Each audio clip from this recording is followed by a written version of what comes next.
Chapter 10, Motivating and Satisfying Employees and Teams. And here are the learning objectives for this chapter. So what is motivation? A high level of employee motivation derives from effective management practices. High morale leads to dedication and loyalty and a desire to do a job well. Towards the end of the 19th century, Frederick Taylor's revolutionary ideas had a profound impact on management practice. Later, his views on motivation were soon recognized as overly simplistic. Here's a visual describing Frederick Taylor's piece rate system. Employees, the Hawthorne studies, those studies say that employees who are happy and satisfied with their work are motivated to perform better. Researchers concluded that human factors were responsible for the results, and thus they are at least as important to motivation as pay rates. In the 1960s and 70s, Maslow developed a theory of motivation based on a hierarchy of needs.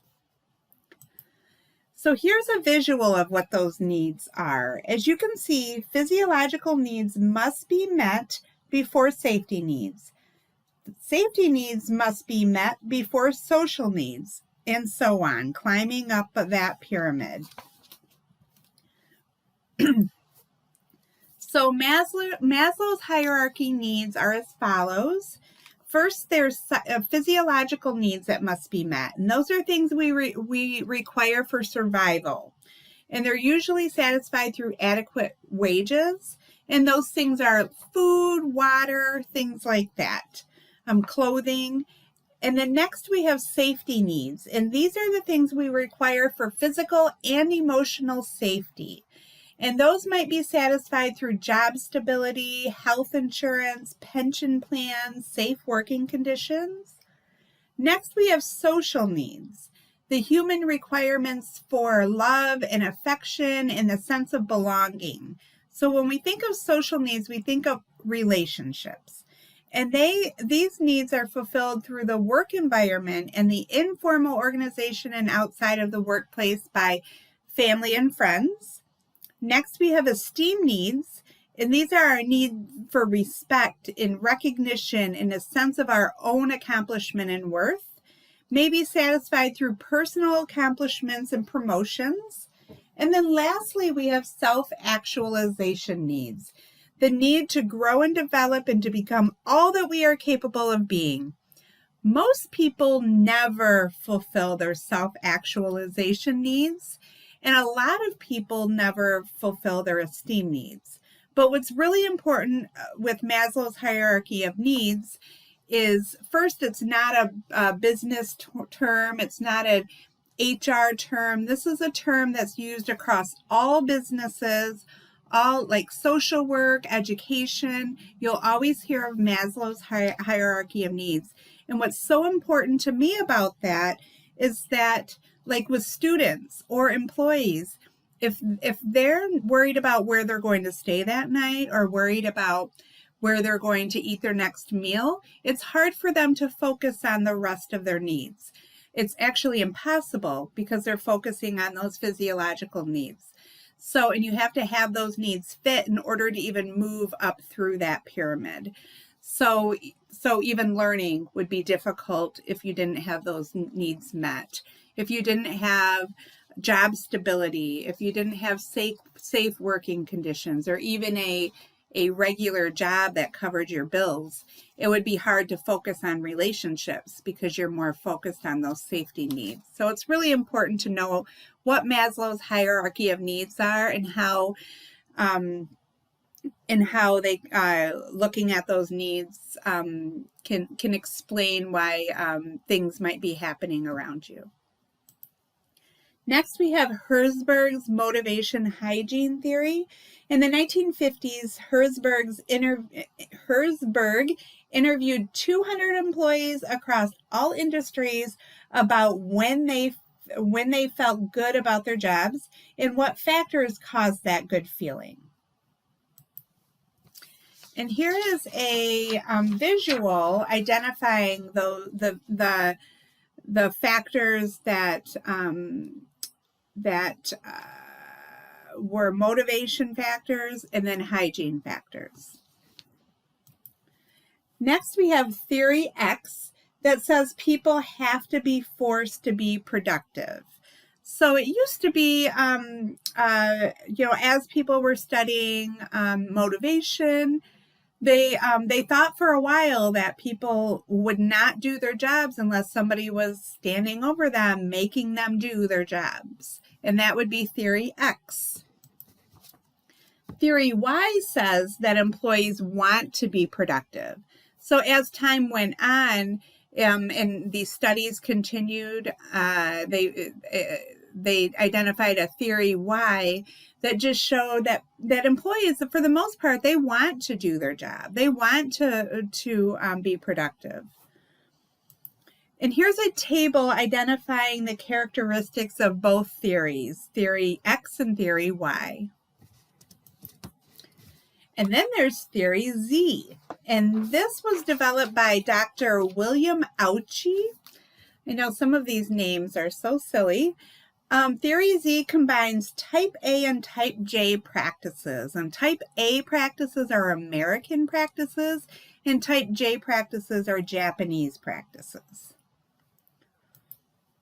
And here's a visual describing type A, J, and ultimately type Z, or theory Z. No, there's a lot of theories here in this chapter.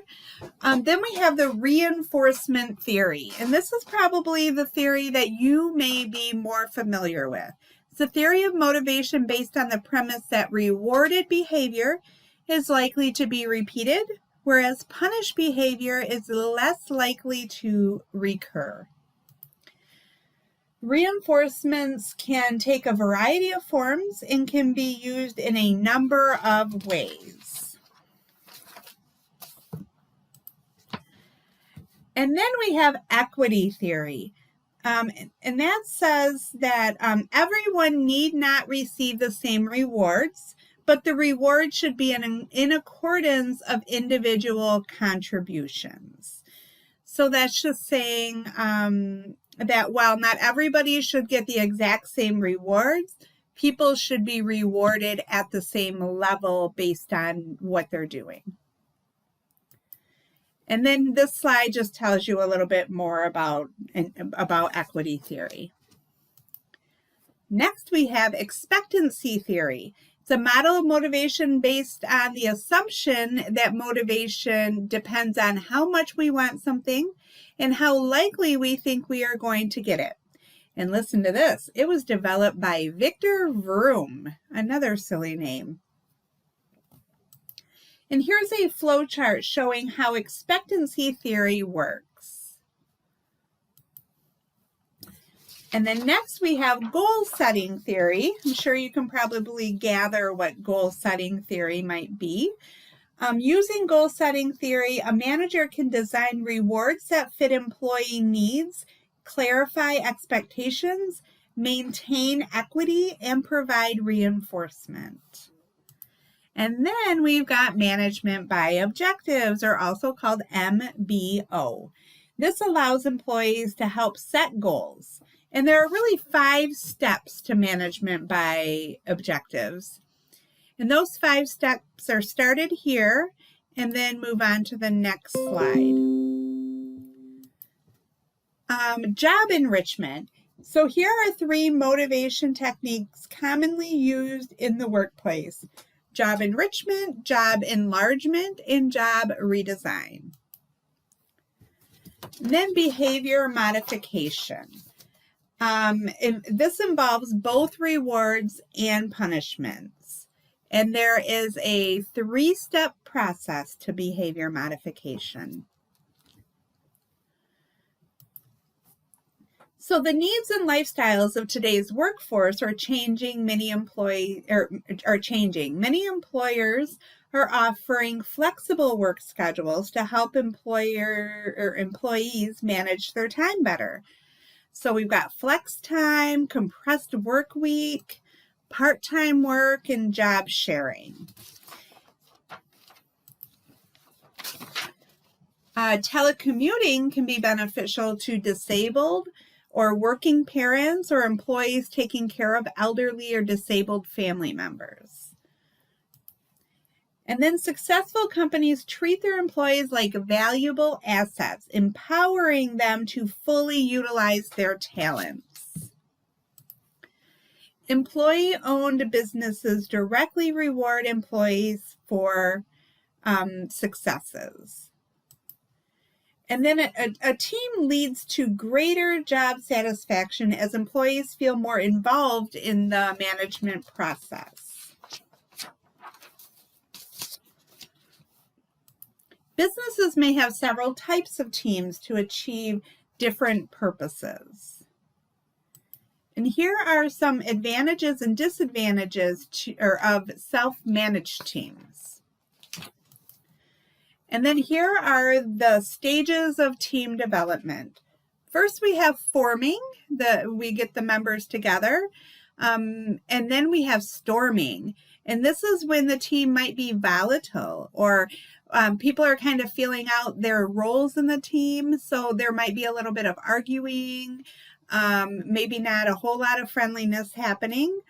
And then there's norming, and that's when the team stabilizes. Everybody kind of develops in their own role and starts working together. Then performing, so you achieve whatever task that you're working towards. And then last, adjourning. The team has done its job, and then the team is separating. There are essentially 4 roles residing within a team. That we've got task specialist role, socio-emotional role, dual role, and of course the non-participant role. By looking at that list, can you pick which role you might be in a team? And then team cohesiveness. Developing a unit from a diverse group of personalities and specialties, backgrounds, and work styles can be challenging and complicated. Here are the benefits and the limitations of teams, and that's it.